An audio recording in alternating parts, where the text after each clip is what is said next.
Good afternoon, everybody. Shavua Tov. Welcome to the Israel Brief, brought to you by Lay of the Land.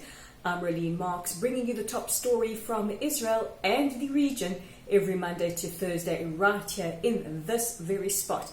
But if you prefer YouTube, we've got you covered. You can check us out at the Israel Brief. And we would love it if you join our growing YouTube community by clicking on the big red subscribe button.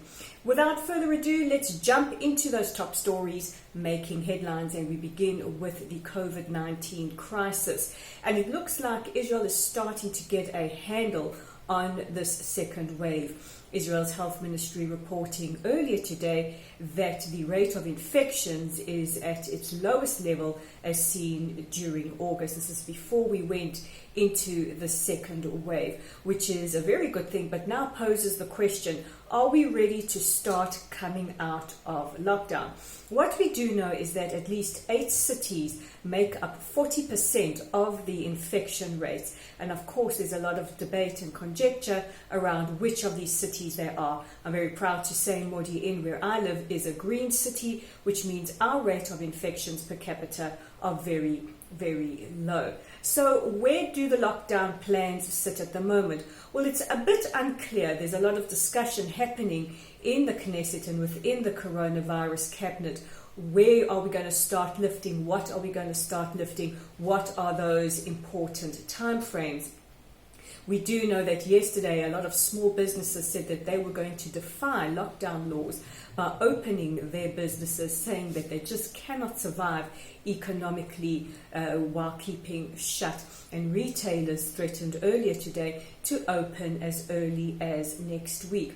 According to Ynet, the Hebrew press, the coronavirus czar, Ronnie Gamsu, said that from Sunday, daycare centers will be open, which will allow at least some parents to start getting back to work. But we are waiting for confirmation on that. So right now we are waiting for a detailed plan, what will start opening, how it will start opening, what will be the restrictions as Israel much more slowly this time starts to emerge from lockdown.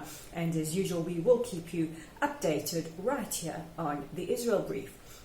In other news, we have been talking about normalization, which seems to be catchy in the region, and we hope it continues to be contagious. But today, the Knesset, in a historic vote, unanimously voted in the Abraham Accords between Israel and the United Arab Emirates. Now, it might seem strange. Why is Israel's Knesset or cabinet or parliament rather voting this in after the treaty has been signed? Well, it still had to be ratified by the government here, and the vote was unanimous. And just getting all the parties to agree in the Knesset and be unanimous on something is historical all on its own.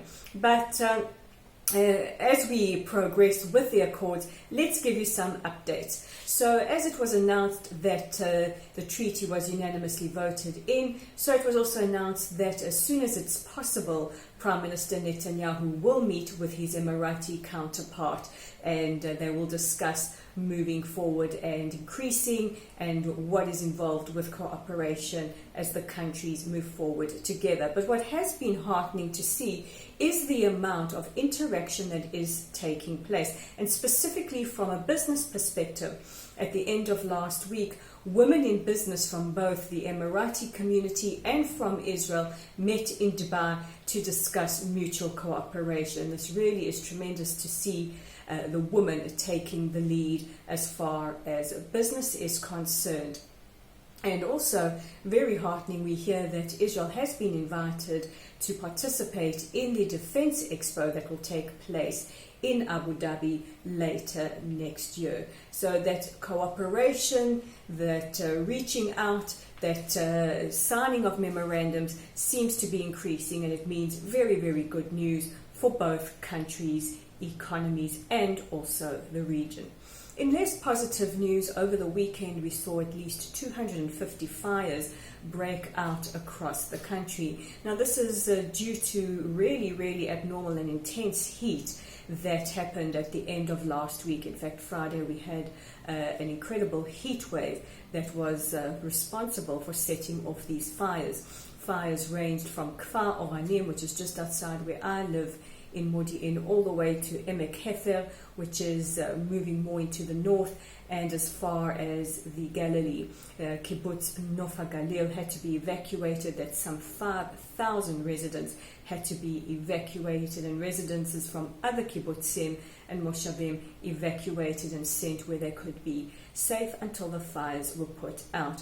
And we really have to thank our firefighters, our police, the IDF, and civilian volunteers who helped fight the fires. And the Prime Minister was very close to appealing for international aid, but thank goodness the fires were under control and put out relatively soon and safely. Those are your top stories making headlines right here in Israel. But don't forget, if you want more content, you can check out our website at www.layoftheland.online. We're also on Facebook, and we would love you to join our community there. We're at Lotl Site. Give us a like or a follow, share our content. We appreciate it when you do. Don't forget to interact with us on Twitter at layoftheland5. And we know while you're doing all of this, you also want to subscribe to our YouTube channel by clicking on the big red subscribe button at the Israel Brief. So with all those updates, I'm Raylene Marks. This is the Israel Brief. Please stay safe and healthy, and we'll speak again tomorrow.